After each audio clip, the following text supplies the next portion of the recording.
Hay un teólogo que es uno de mis favoritos, que se llama Arthur Pink.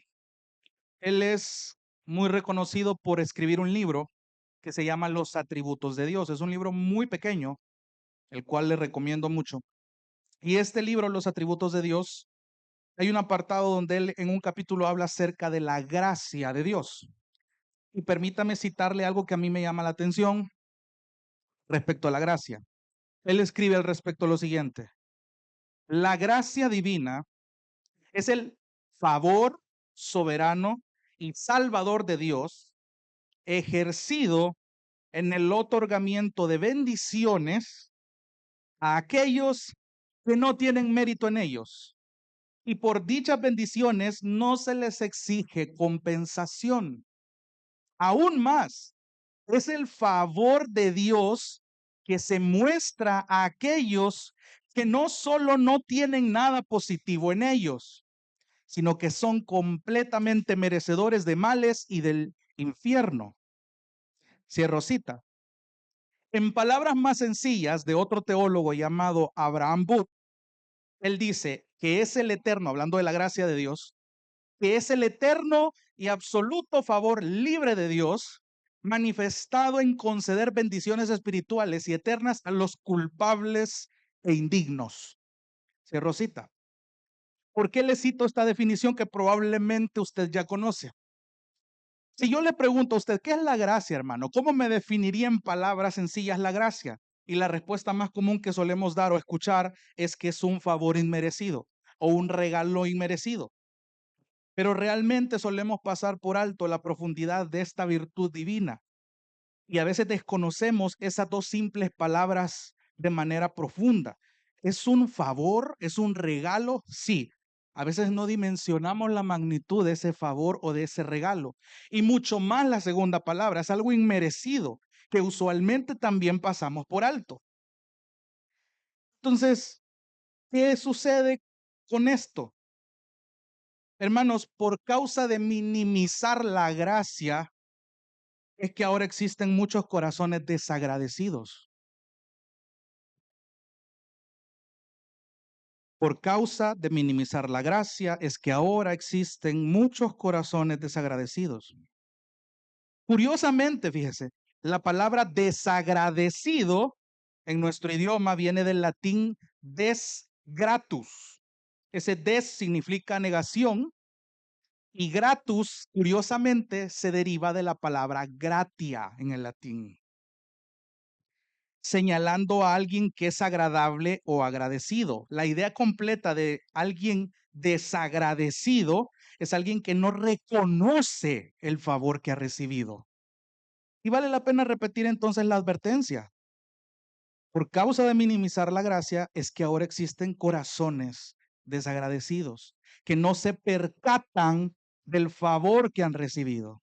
Y justamente el apóstol Pablo quiere evitar que sus hermanos corintios no pasen por alto lo que han recibido.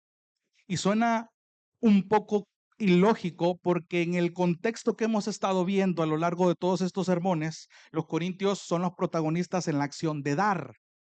Pero como ya hemos aprendido antes, también ellos reciben algo de parte de Dios. Entonces, en este pasaje que ha leído, quiero que note cómo Dios nos recuerda las maravillas de su gracia que opera en las vidas de sus hijos. Dios nos recuerda las maravillas de su gracia que opera en las vidas de sus hijos. Y curiosamente este texto nos da tres efectos de esa gracia. Cuatro efectos, perdón, de esa gracia. Pero una vez más, quiero ponerlo en contexto de manera breve, porque ya hemos estado viendo bastante acerca de este tema al que yo le he denominado, perdón, la teología de la ofrenda. Entonces, en todos estos estudios anteriores, en todos los versículos anteriores desde el capítulo 9, Pablo ha estado direccionando a sus hermanos corintios a que fijen su mirada en el poder de Dios. Nos habíamos quedado específicamente en cómo y Dios puede hacer ahí en el versículo 8. Y decíamos que Dios tiene la capacidad, esa es la realidad, Dios tiene la capacidad para proveerles a los corintios no solo la voluntad, no solo el anhelo para ofrendar, sino los recursos para ofrendar. quería recordarles que el corazón del dador alegre siempre, siempre es el que está dispuesto a ofrendar sin esperar una retribución pecaminosa. En el lenguaje bíblico, dar no significa una pérdida, habíamos dicho. No significa una pérdida para el que da, sino una ganancia que se recibe bajo la cosmovisión correcta de que es Dios mismo, como dice el texto, quien se encarga de suplir la semilla al que siembra y se encarga de suplir pan al que come. Entonces acá Pablo va a terminar todo su argumento en el capítulo 9 dándole mérito a la gracia de Dios que actúa no solo en el corazón que da, sino también en el corazón que recibe. Y eso es lo interesante. Entonces quiero ir al primer efecto de esta gracia, versículo 12, una provisión plena, una provisión plena, versículo 12. Mire cómo dice acá, porque la administración de este servicio, pausa ahí, me interesa que profundicemos un poquito ahí, porque ese porque ya significa que viene conectando los versículos anteriores, la idea no ha terminado. Entonces, teniendo esta conexión, esta liberalidad de los corintios era motivo para que Pablo y sus ayudantes se sintieran agradecidos con el Señor, es lo que dice al final del versículo 11. Entonces, aquí en el 12 introduce esta frase, la administración de este servicio. Curiosamente, en el versículo 1 del capítulo 9 ya había jugado con esta frase, este servicio a los santos. Ya vimos eso, ya lo aprendimos. ¿Qué quiere decir Pablo con esto? Acá el término ministración en el versículo 12, la palabra en griego, curiosamente, es diaconía para ministración, que se entiende mejor como servicio. Y la palabra servicio, aquí en la traducción de la Biblia de las Américas, cuando dice la administración de este servicio, la palabra en griego aquí es liturgia, que de ahí viene la palabra liturgia. ¿Por qué esto es importante para nosotros? Porque la palabra liturgia se puede traducir como un servicio o una administración sacerdotal. Otra traducción, en otras versiones en español, la traducen como oblación, o sea, es como población, pero sin la P. Y esto es interesante porque oblación es básicamente la ofrenda o el sacrificio que se presentaba a Dios allá en el contexto del Antiguo Testamento en el templo. Entonces, el sentido de esta primera frase en el versículo 12 tendría que ser porque el servicio de esta ofrenda, y ya le voy a explicar por qué. Si usted ya entendió que Pablo le llama al acto de dar como un servicio a los santos, acá lo vuelve a reforzar, pero el uso de las palabras de nuevo aquí importa, porque Pablo está elevando el acto de dar a un servicio que antes solo los sacerdotes hacían.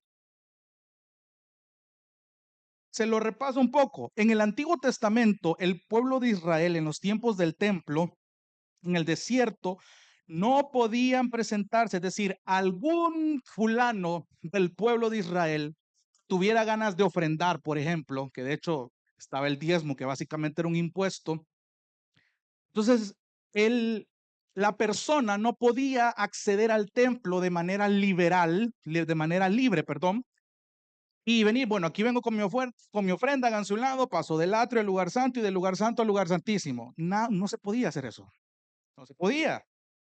Entonces, no podían presentarse como su propia ofrenda en el templo y no lo podían quemar ellos mismos. Ellos no tenían la instrucción de saber cómo Dios había pedido que se sacrificara la ofrenda, que se quemara la ofrenda, que se repartiera la ofrenda. Había tanto detalle en la obra de los sacrificios que se presentaban y el sacerdote tenía que hacer eso.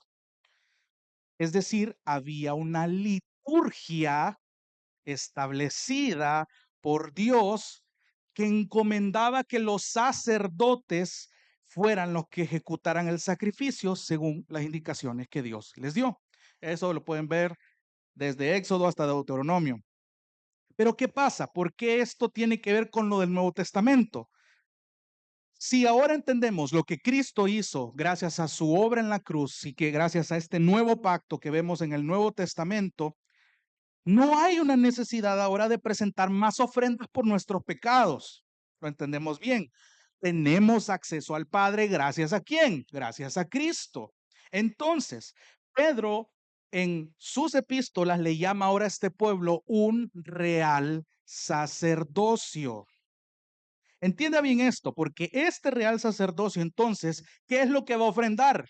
Ya no va a ofrendar animales, ofrenda sus vidas, incluyendo todas las áreas de su vida, incluyendo ofrendar sus oraciones, incluyendo ofrendar sus buenas obras como sacrificios de manera espiritual.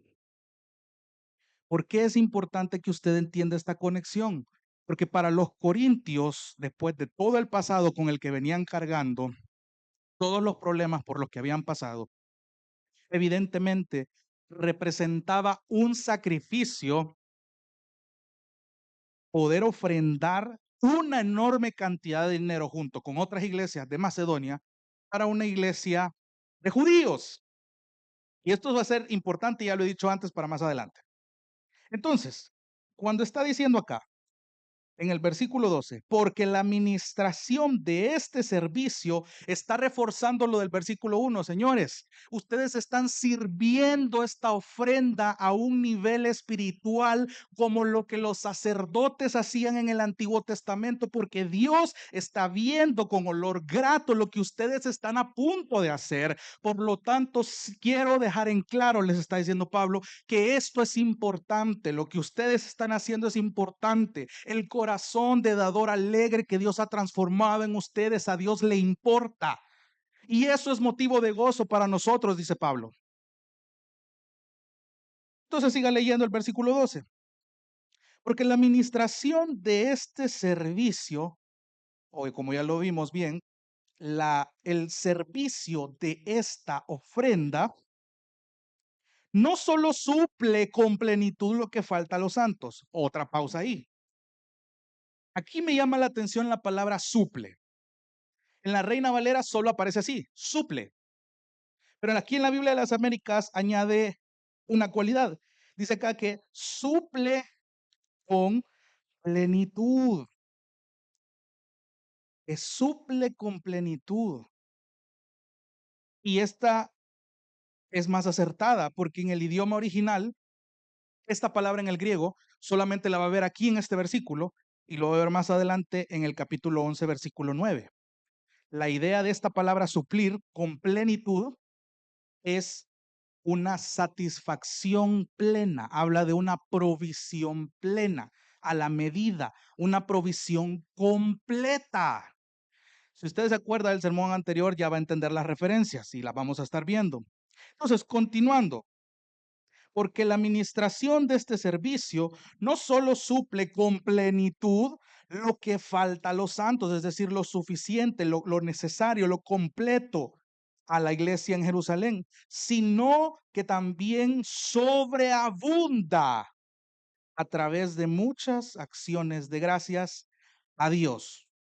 Entonces, dos cosas buenas están resultando de esta ofrenda que se está recolectando. Número uno, que la necesidad de la iglesia en Jerusalén iba a ser suplida gracias a esta provisión completa. Y segundo, que iba a surgir un agradecimiento al Señor como resultado de esto, lo que nos lleva al segundo efecto de la gracia. Ya dijimos, número uno, una provisión plena. Número dos, glorificación por la obediencia. Número 2, glorificación por la obediencia. Versículo 13. Por la prueba dada por esta administración, hoy entiéndase, ya vamos a ver esta palabra administración, glorificarán a Dios por la obediencia de ustedes a la confesión del Evangelio de Cristo y por la liberalidad de su contribución para ellos y para todos. Ahora, tenemos aquí la palabra prueba. Eso subráyelo. Otra traducción para prueba es evidencia.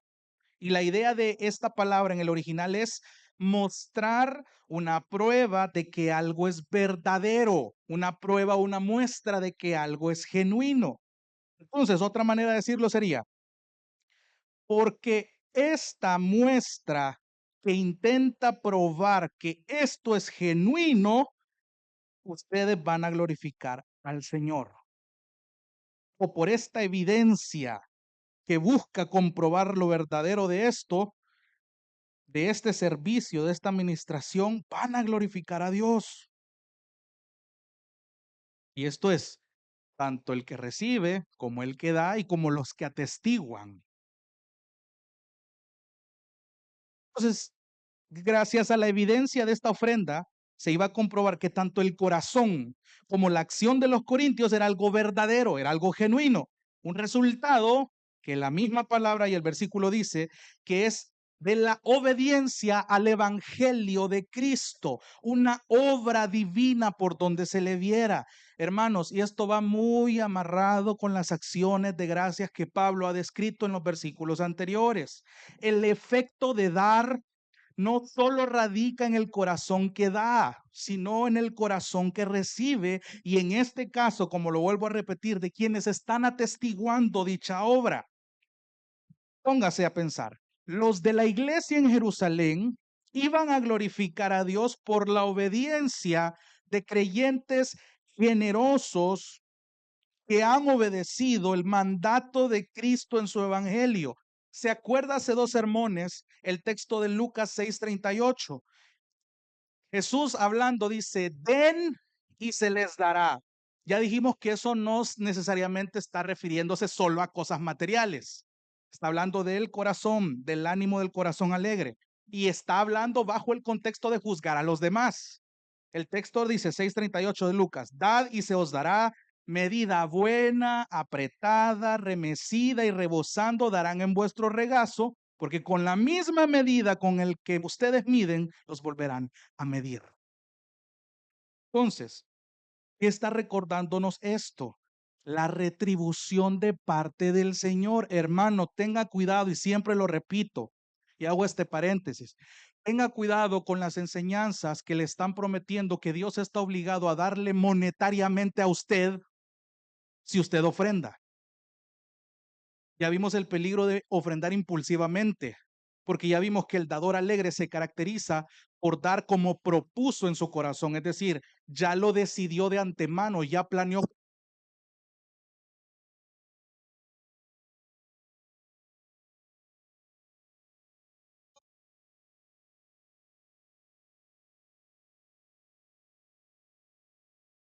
¿Y por qué lo va a dar? Gracias. Entonces, eh, ¿por qué esto es importante? Porque esto nos evita que el creyente ofrende a lo loco pensando en promesas, espera que Dios cumpla, que la Biblia no promete. Por eso es que, y el pastor Marcelo lo dijo bien al inicio de este estudio, nunca se es demasiado pobre para ofrendar. ¿Por qué? Porque es algo que empieza por el corazón. Porque el corazón alegre es el que Dios multiplica y retribuye primero en bendiciones espirituales, en generosidad, en liberalidad, para que este corazón generoso pueda ser capaz de administrar bien su mayordomía en sus finanzas para poder apartar lo necesario sin que le afecte en su básico. Y la iglesia en Corinto poseía una, un nivel económico suficiente. Era una iglesia que se jactaba de muchas cosas, como ya lo vimos en la primera carta. Entonces, a lo que quiero llegar, es importante que usted entienda esto, porque Pablo otra vez, señores, entiendan que el efecto de lo que están a punto de hacer a aquella iglesia que necesita ayuda económica va a influir tanto que ellos van a glorificar a Dios. Ni siquiera los van a glorificar a ustedes diciendo, ay, híjole, qué generoso, un aplauso para la iglesia en Corinto. No, porque ellos saben lo que implica que los gentiles hayan hecho esto para un grupo de judíos. Y ese es el punto de la ofrenda, una vez más.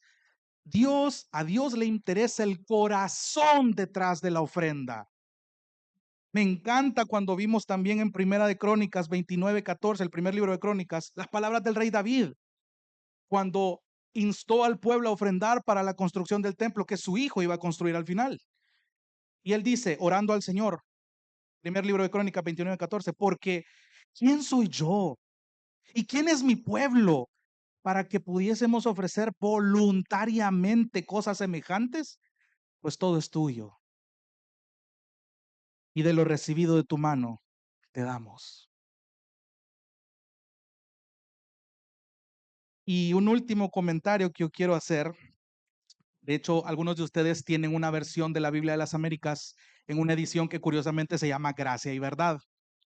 Y hay un comentario muy interesante en esos versículos que estamos estudiando, porque habla de la ofrenda centrada en Dios. Y cito, Dios dice, enriquece a su pueblo, es decir, de él. ¿Para qué? Para que ofrenden con generosidad a través de él, lo que produce una acción de gracias a él. Pero aparte de glorificar al Padre por su preciosa obra en la que está tan involucrado como usted ya se dio cuenta en todos estos mensajes anteriores, hay otra cosa que tomar en cuenta. Y otra vez, hay otra palabra aquí en el versículo 13 que debe llamar nuestra atención. Por la prueba dada por esta administración, ellos glorificarán a Dios por la obediencia de ustedes, Corintios. Pero una obediencia no hacia sus propios medios, no una obediencia hacia su propia sabiduría, sino una obediencia a la confesión del Evangelio de Cristo. Esto es el resultado de mucho tiempo donde el Evangelio tuvo que incomodar, tuvo que estorbar, tuvo que quebrantar, tuvo que transformar a los corintios. Eso solo el Evangelio de Cristo pudo lograrlo. Y por la liberalidad o generosidad de su contribución, y aquí es donde quiero que subraye esta otra palabra, contribución. Porque en el contexto se entiende que la contribución se está refiriendo a la ofrenda, a la mera ayuda económica. Pero si nos vamos a la palabra en el idioma original, la palabra en griego para contribución, adivine cuál es koinonía. Y esto le da un sentido más profundo a esta contribución. Porque cuando escuchamos la palabra contribución en la mayoría de contextos, se traduce como comunión. Esa es la koinonía, comunión. Pero otras traducciones que usa la Biblia para la palabra koinonía, aparte de comunión, da la idea de compañía, da la idea de participación, da la idea de solidaridad y más importante aún, habla de comunicación y compartimiento de bienes materiales.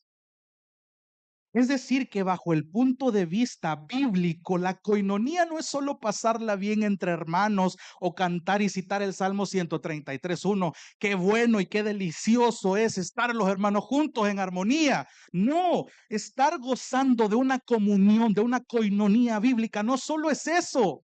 Habla de una participación colectiva, no solo para reunirse a alabar al Señor, no solo para reunirse a aprender de la palabra de Dios. La comunión abarca otras áreas, es decir, hermanos, ¿cuántos de nosotros no hemos sido animados, exhortados y confrontados por otro de ustedes? Fuera de las paredes de la iglesia, para la gloria de Dios. Eso es la coinonía cruzando las paredes literales de la iglesia. Y más aún cuando uno de ustedes ve una necesidad, ya sea de ropa, de dinero, de comida, y usted suple la necesidad de su otro hermano o hermano, está ejerciendo la coinonía. Y es exactamente lo que Pablo está diciendo aquí. ¿Se dan cuenta del nivel de contribución que ustedes están a punto de hacer? No es solamente estar juntos con la misma foto de perfil en Facebook, por ejemplo, y diciendo, este es mi hermano, estos son mis hermanos, esta es mi familia. No, lo que el versículo 3 está diciendo acá, por la generosidad de su coinonía para ellos y para todos. O sea, los corintios no tenían que pensar que esta clase de ofrendas la iban a hacer solo esa vez. Esta era la iniciación para esta iglesia, por darles un ejemplo. Era muy esperado, como en muchas otras iglesias pasa, que el Señor muy soberana y providencialmente permite que otras iglesias tengan mejor nivel económico que otras. ¿Con qué fin cree usted? Ya lo hemos aprendido. Ayudarse, contribuirse, animarse y no solo darse palmaditas en la espalda, no, servir tal cual a los hermanos, como aquí lo hemos estado aprendiendo. Sí, podemos ayudar en oraciones, que es importante, ya lo vamos a ver más adelante. Podemos ayudar con palabras de ánimo, con exhortaciones, pero podemos ayudar sirviendo de esta manera. Ese es el evangelio y eso era lo que Pablo quería profundizar. Señores, por estas razones que ahora entienden, ellos van a glorificar a Dios. Que al final esto es gracias a que Dios lo ideó, Dios nos equipa para hacer tal cosa y al final la gloria se la lleva el mismo Señor. Entonces, entendiendo que el segundo efecto de la gracia es glorificar a Dios por la obediencia, vamos al tercer efecto, la necesidad de oración. Versículo 14. Ellos, hablando de la iglesia en Jerusalén, a su vez, mediante la oración a favor de ustedes, también les demuestran su anhelo debido a la sobreabundante gracia de Dios en ustedes. Vamos despacito ahí. Quiero que entienda algo que ya he mencionado antes. Según Hechos 11, versículos del 1 al 3, se nos dice que Pedro fue muy criticado por los judíos, valga la aclaración, los miembros de la iglesia en Jerusalén. ¿Por qué los judíos criticaron tan duramente a Pedro? Eso pasó cuando ellos se enteraron de que Pedro estaba entrando en casas de gentiles y sentándose a comer con ellos, evidentemente con propósitos evangelísticos. Pero esto a los judíos no les cabía en la cabeza. Una vez más, los judíos se creían exclusivos al ser receptores de la ley de Dios y de los 10 mandamientos y todo eso, al ser el pueblo elegido del Señor. Al judío en ese momento, cuando empezó a ver que habían otros judíos que estaban saliendo a tierras paganas, sentándose con paganos, comiendo con paganos, riéndose con paganos, compartiendo el mensaje de Dios, eso no les cabía en la cabeza, no les chocaba, les parecía una blasfemia. Preste atención porque esta parte histórica es importante para este acto. Piense por un momento, a los judíos no les cabía en la mente la idea de que la salvación se extendía ahora hacia los gentiles. Pero mira cómo pasa el tiempo y lo que Dios ha permitido que suceda en la iglesia en Jerusalén para este momento. Y que la situación se preste para que los mismos gentiles que tanto ellos criticaban, y esto para vergüenza de los judíos y para la gloria del Señor, estos mismos gentiles iban a ser iban a ser instrumentos divinos para la provisión de la iglesia en Jerusalén. Esto, lo que estaba a punto de ocurrir bajo el contexto del capítulo 9 de segunda carta a los Corintios, era un quebrantamiento de ego para los judíos. Que un grupo de iglesias paganas, en tierras paganas, de la región de Macedonia y Acaya, y estoy hablando de Filipos, Tesalónica, Corinto y otras más, que se unieran en una recolecta sin que ellos lo hubieran pedido. Que imagínense, el judío era tan orgulloso y descarado que en su vida iba a pretender pedir ayuda a un montón de paganos para sobrevivir como iglesia. Ahí es lo que quiero, a lo que quiero que le preste atención. Sí, esto es como protagonista, por así decirlo, los corintios. Pero dése cuenta cómo Dios no ha soltado a la iglesia en Jerusalén y está obrando simultáneamente en todas estas iglesias. y que al mismo tiempo, bajo este punto de la historia, andaban otros apóstoles predicando en otras regiones. Note cómo Dios opera en todo esto. Entonces, estaba a punto de ocurrir un suceso que iba a avergonzar a los judíos y que iba a glorificar al Señor. Y aquí me pongo a reflexionar un poco. Qué triste es que un judío haya olvidado su propia historia de cómo muchas veces Dios usó gente pagana para suplir sus necesidades y preservarlos.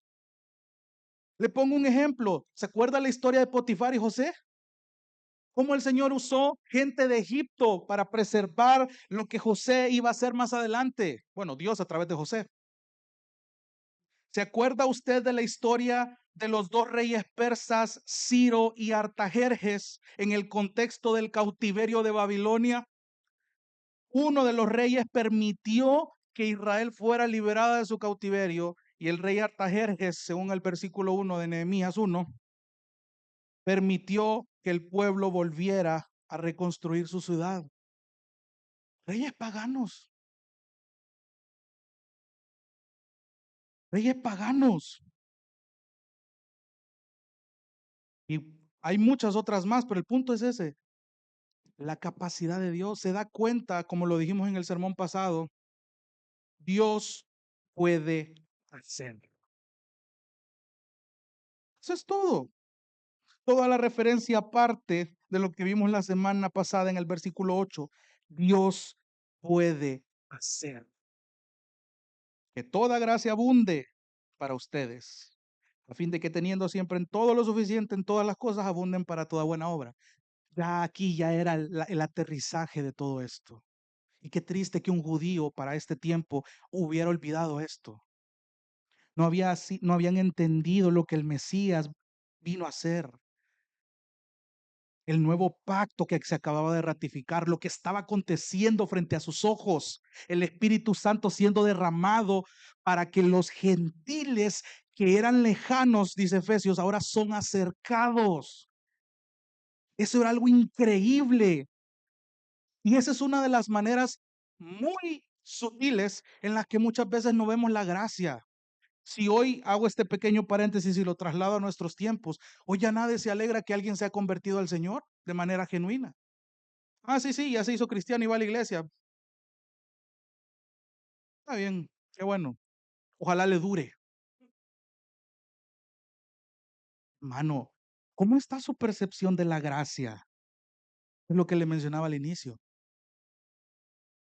Si los ángeles mismos se deleitan en su Salvador cuando un pecador es transformado y bienvenido al redil, ¿por qué usted y yo no nos alegramos? Padres y madres que están acá, yo estoy seguro que ustedes claman y oran por la salvación de sus hijos. Y si Dios les permite la maravilla de ser testigos de esa obra, ustedes van a glorificar al Señor. Esa era la intención de Pablo acá. Sean testigos de lo que están a punto de hacer y se van a dar cuenta como estos judíos, estoy seguro que van a glorificar a Dios cuando vean que esto que ustedes hacen es genuino, que no están esperando nada a cambio, que no están esperando disculpas de parte de los judíos por haberlos tratado tan mal, porque había esta barrera, este desprecio de parte de los judíos a los gentiles. Pero entonces, ¿qué tiene que ver todo esto con la oración? Entonces, y uso aquí en este tercer efecto la necesidad de oración. Y esa palabra es intencional, es una necesidad.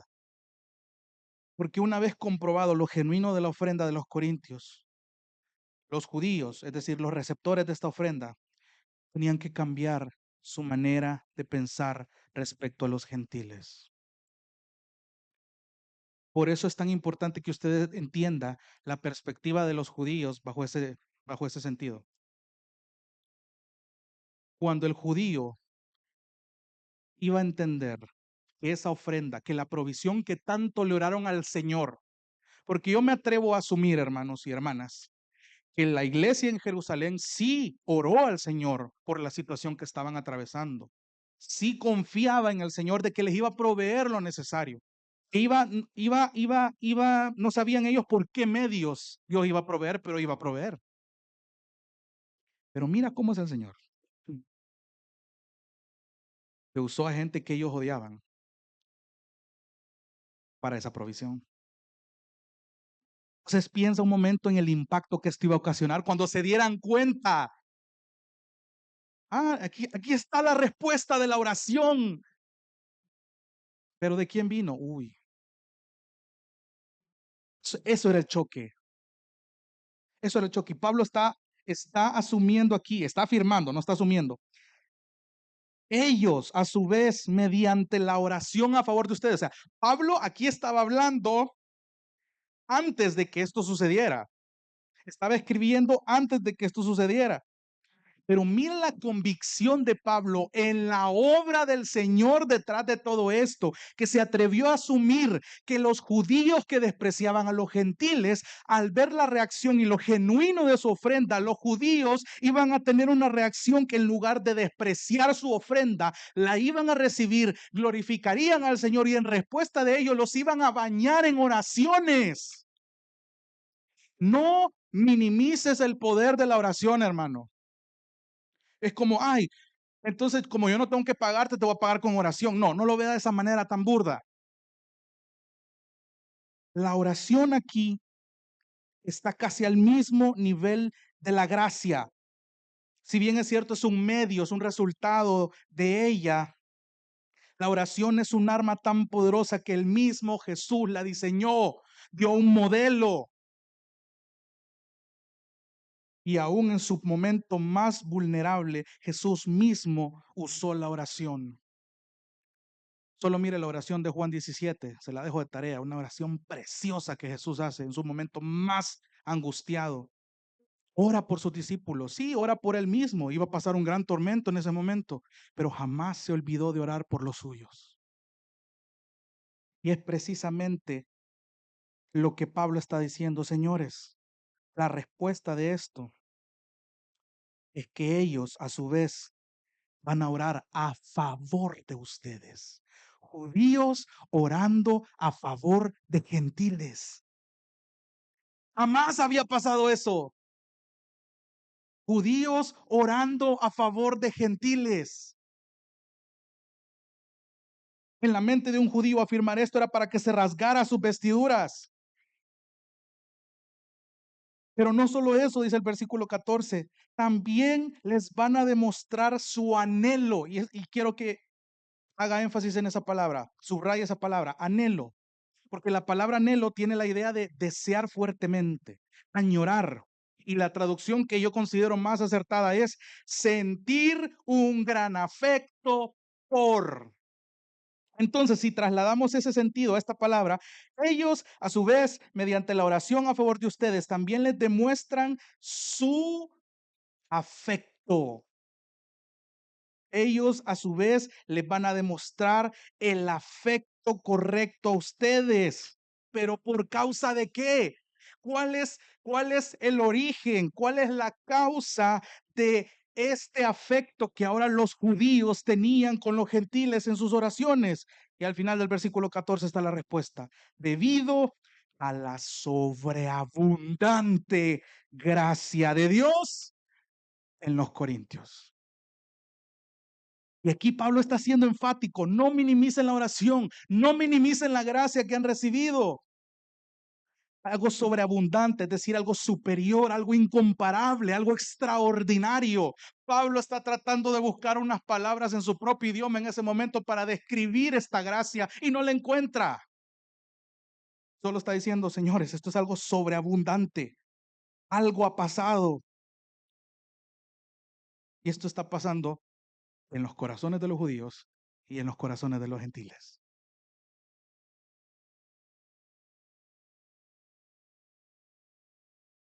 Yo encuentro otra vez esto muy impresionante. Los judíos iban a sentir un gran afecto por los gentiles, producto de la gracia. Esto le da todo el sentido a las oraciones de los judíos hacia los macedonios gentiles. Ponte un momento otra vez a pensar, Señor, o imagínate la oración de la iglesia en Jerusalén. Señor, tú conoces nuestra situación, provéenos, Señor, tú sabes cómo está nuestra situación. Mataron a uno de los nuestros, que era Esteban. Estamos siendo perseguidos. Esto está pasando. Pedimos de tu ayuda, Señor, provéenos. Y estamos seguros de que vas a contestar nuestras oraciones. Sí, pero mira la manera tan curiosa y creativa de la respuesta del Señor a esas oraciones. Entonces, hermano, esto nos deja una lección. No minimicemos el poder de la oración. ¿Sabe cuál es el problema otra vez? Somos seres que se desaniman tan rápido para buscar al Señor, pero tenemos el ánimo para hacer otras cosas. No voy a venir aquí a satanizarle cómo invierte su tiempo, pero sí vengo a rogarle que le vuelva a dar prioridad a la oración. Yo sé que usted ora y ore entendiendo que la voluntad de Dios que usted pide no siempre va a ser respondida como usted lo espera. A veces el Señor va a usar métodos muy creativos para contestar su petición, para negar su petición o para transformar su petición. Así de perfecta es la sobreabundante gracia del Señor. Esto lo tenían que digerir despacio. Entonces, al digerir todo lo que estaba a punto de acontecer al final, eso nos lleva al último efecto de la gracia. Pero antes de llegar a ello, una vez más, hermano, qué tremendo el efecto de la oración, que es el resultado de la gracia de Dios.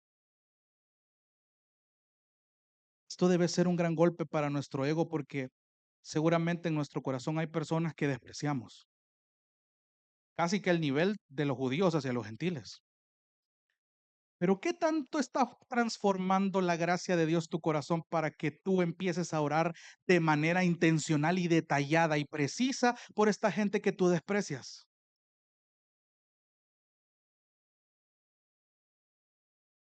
Es un golpe al ego,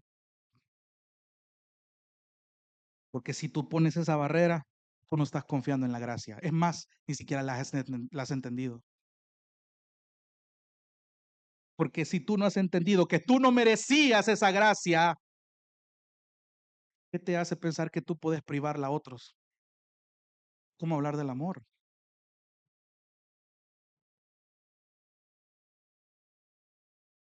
En esto conocerán todos que son mis discípulos, si se aman los unos a los otros. Fácil, sencillo, pero que necesita mucha guianza del Espíritu.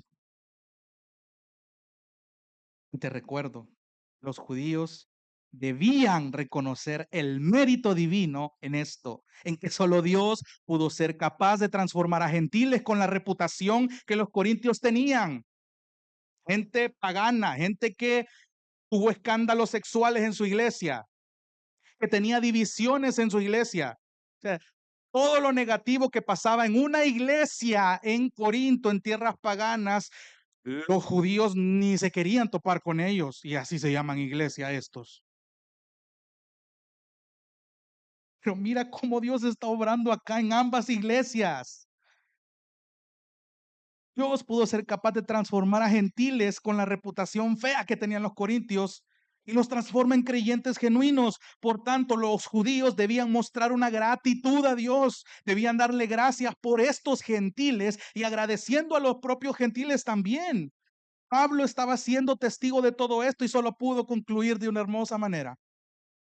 Y eso es lo que termina el versículo 15. Cuarto efecto de la gracia: gratitud al Padre. Gratitud al Padre. Versículo 15 solo está diciendo gracias a Dios por su don inefable. Esa palabra me encanta, porque la palabra inefable quiere decir algo que no puede explicarse con palabras, algo que mi propio lenguaje no puede alcanzar a describir de manera perfecta. Eso es algo inefable. Pablo está diciendo, gracias a Dios por su regalo inmerecido al que no puedo explicar con mi propio idioma. Gracias a Dios por su don, porque ya dijimos que don tiene traducciones alternativas y una de esas es regalo. O si prefieres otra traducción, gracia. Pero me agrada más el término regalo. Gracias a Dios por su regalo indescriptible. Mi amado hermano, el don más inefable, el regalo más indescriptible que Dios le pudo haber dado a la humanidad fue a su propio Hijo, Jesucristo. Acompáñame con tu Biblia a primera carta de Juan, a primera epístola de Juan, capítulo 4.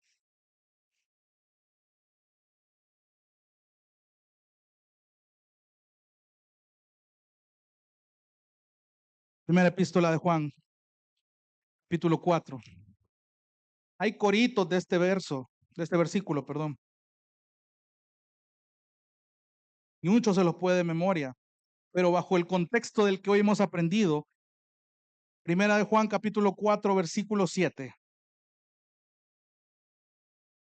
Primera epístola de Juan, capítulo 4, versículo, muchos hasta lo van a leer cantando.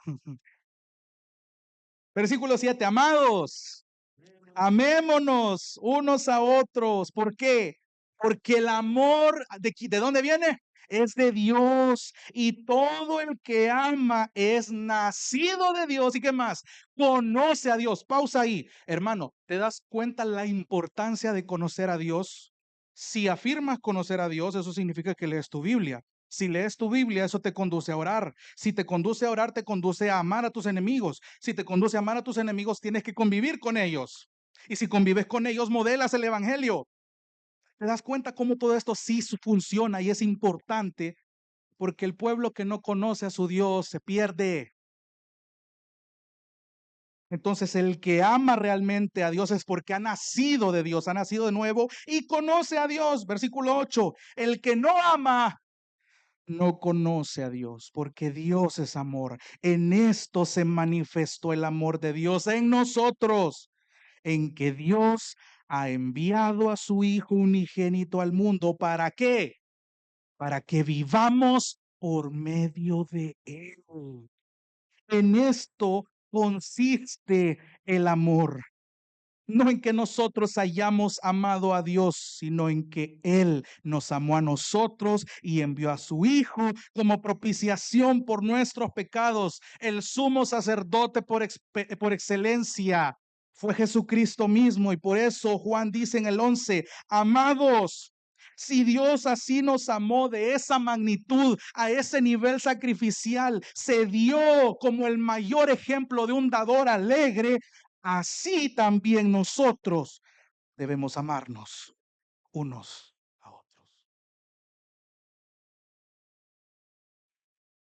Y entonces tú entiendes lo que Pablo está diciendo en 2 Corintios. Gloria a Dios, gracias a Dios por Cristo, por ese don inefable que Él dio. Porque gracias a Él los corintios ahora tienen la capacidad de hacer una cosa, porque los judíos van a tener la capacidad de hacer la otra cosa. Solo el amor de Dios, que Pablo fue testigo, pudo haber hecho que el amor inefable que Dios otorgó en Cristo pudiera lograr que gentiles fueran capaces de mostrar amor hacia judíos que los detestaban, pero que ahora reconocían que también debían amarlos por esta misma obra divina, por esta misma gracia inefable. John MacArthur usa una imagen muy curiosa y lo cito. Él dice, Dios, por así decirlo, plantó a Cristo como semilla y cegó una cosecha de redimidos. De Rosita. Los creyentes ahora son llamados a imitar a Dios como hijos amados, como dice Efesios 1:5. y nunca se van a parecer tanto a Cristo que como cuando se dan a ellos, cuando saben dar, cuando se entregan en coinonía, pero ya al nivel que ahora hemos aprendido. Pues no tomes la comunión como algo superficial. Tenemos momentos aquí, pero que no solo se limitan acá. El ejemplo práctico que los corintios le estaban demostrando a la iglesia en Jerusalén era algo profundo. No solo era una contribución económica. Eso cualquier programa social podría hacerlo. Una fundación eh, sin fines de lucro, si usted lo quiere ver, puede ofrendar a una comunidad de escasos recursos. Lo hemos visto en ejemplos cotidianos. ¿Y qué se logra? Sí, se suplió una necesidad, pero todo sigue normal. Probablemente las personas siguen sin esperanza, sin Cristo. Pero mira la diferencia cuando esto se mueve al ámbito de la iglesia, al ámbito del cristianismo. No se queda de manera superficial. Hay una profundidad tan preciosa donde Cristo, el Padre y el Espíritu Santo están participando de manera activa. Y eso es precioso.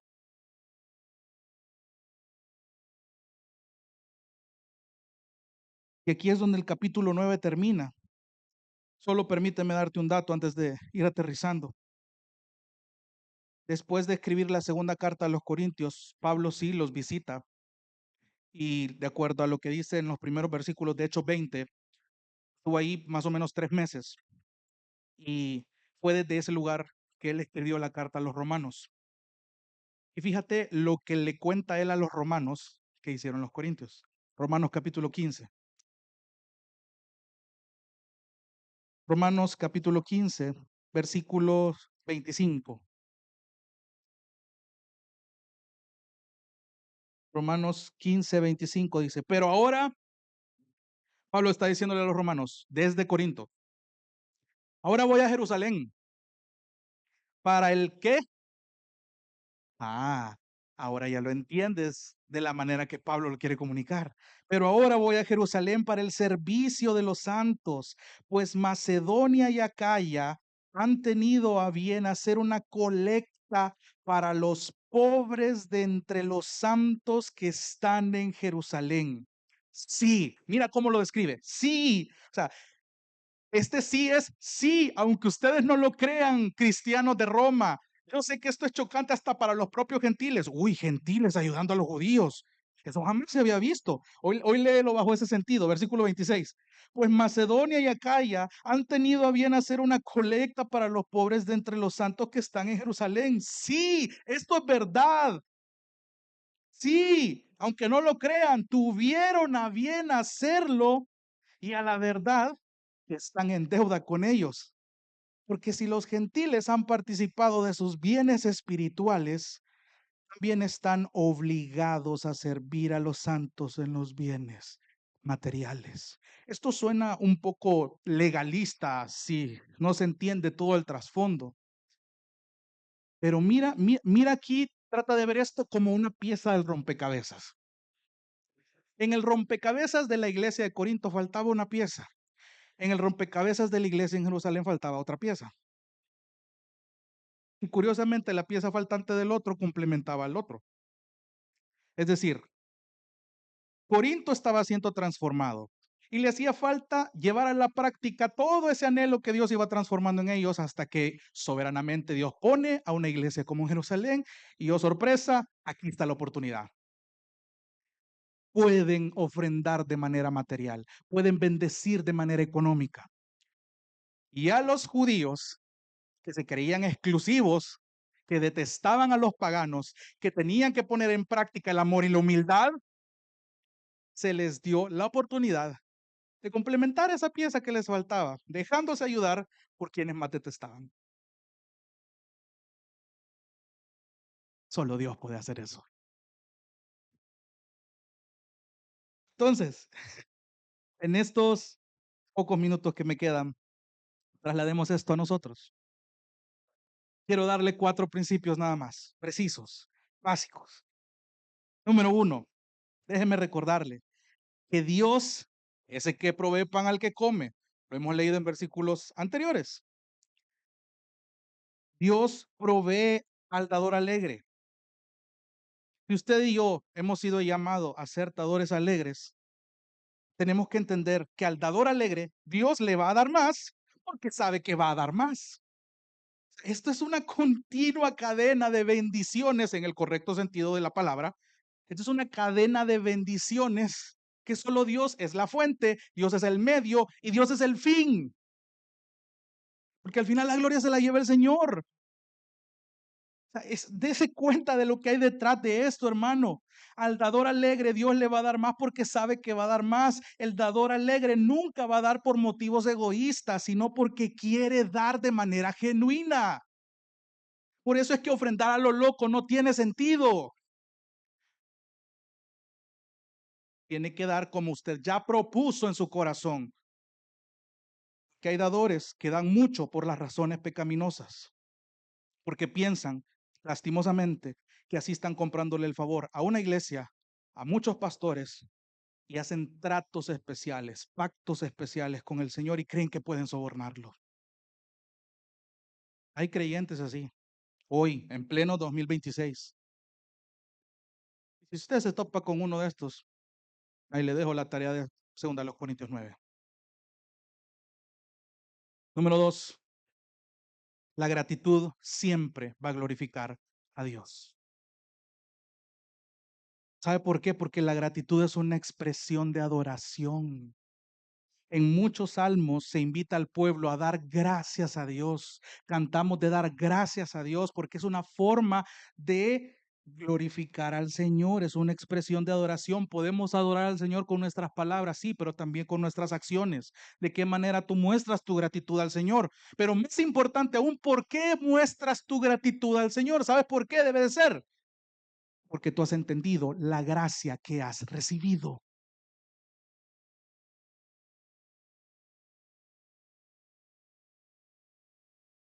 Repito lo que dije al inicio, por causa de minimizar la gracia es que ahora hay muchos corazones desagradecidos, que no se percatan del favor que han recibido porque muchas veces ni siquiera conocen la profundidad de lo que han recibido. Número 3, cuando usted ofrenda generosamente, como los macedonios, el Señor siempre le va a dar para que dé más. Lo repito esto para que quede claro.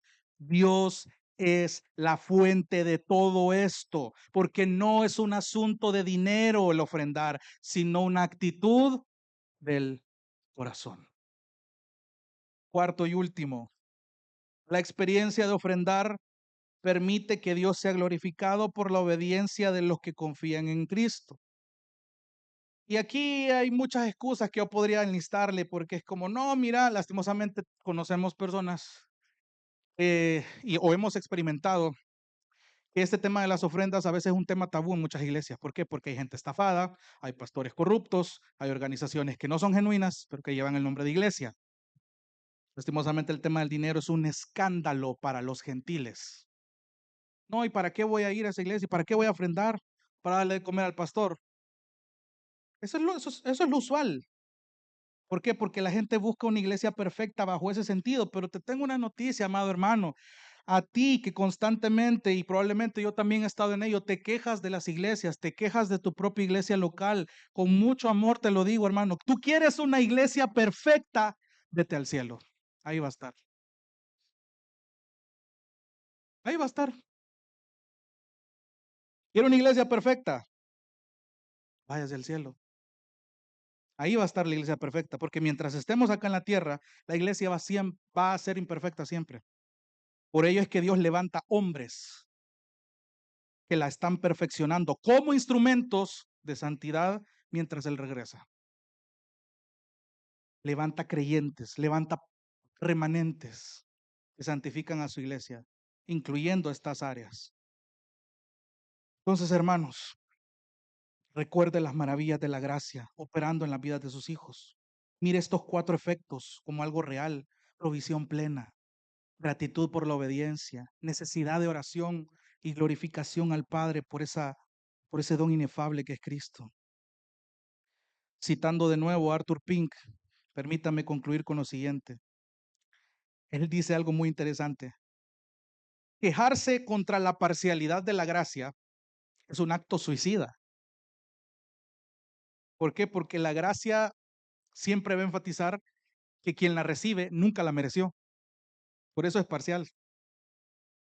Y quejarse contra esto, dice este teólogo, que es un acto suicida, porque el pecador no tiene de otra más que recibir pura justicia, y si insiste en recibir justicia, entonces lo que le espera es el lago de fuego. Esa es su porción eterna. Pero si quiere esperanza, su esperanza radica en inclinarse únicamente ante la sentencia que la justicia divina le ha impuesto. Tiene que reconocer la condena que le espera, porque justamente le ha fallado a Dios.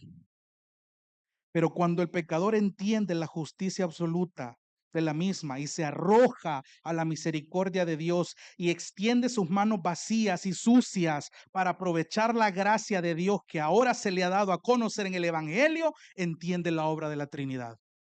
La tercera persona en la deidad es el comunicador de la gracia. Zacarías 12:10 lo llama el Espíritu de gracia. Dios el Padre es la fuente de toda gracia, porque se propuso en sí mismo el pacto eterno de la redención. Dios el Hijo es el único canal de gracia. El Evangelio es el pregonero de la gracia. El Espíritu Santo es el suministrador de esta gracia. Él es quien aplica el Evangelio a cada alma con un poder salvador. Por lo tanto, necesitamos de esta gracia que aviva a los elegidos mientras están espiritualmente muertos, porque esta gracia conquista voluntades rebeldes, derrite corazones duros, abre los ojos ciegos y limpia la lepra del pecado. Cierro cita. ¿Quiere conocer esta gracia? Corra a Cristo. Olvidó el valor de esta gracia. Corra a Cristo. Usted viene cargado, corra a Cristo. Viene frustrado, viene ansioso, viene molesto, corra a Cristo. Esa es la oportunidad perfecta. Hoy, usted se siente culpable o indigno, no se aleje, eso es lo peor que puede hacer. Corra a Cristo. Él es el precioso don inefable que no merecíamos, pero que el Padre nos otorgó. Iglesia, gracia y verdad, corra a Cristo. Dios te bendiga. Realmente es un privilegio para nosotros que puedas escuchar el mensaje de la palabra de Dios. Esperamos que Dios obra en tu vida grandemente a partir de lo que puedas escuchar y aprender a través de este sermón. Sin embargo, creemos que solo este sermón es insuficiente y no debería de suplantar por ningún motivo tu asistencia a una iglesia local. La iglesia local es el medio por el cual Dios obra en la vida de su pueblo. Te motivamos a que busques una iglesia sana donde congregarte o puedas contactarte con nosotros en nuestras redes sociales para que nos puedas visitar. Será un gusto poder servirte y que podamos juntos adorar a Dios en comunión con sus redimidos mientras aprendemos de su palabra. Que el Señor te bendiga.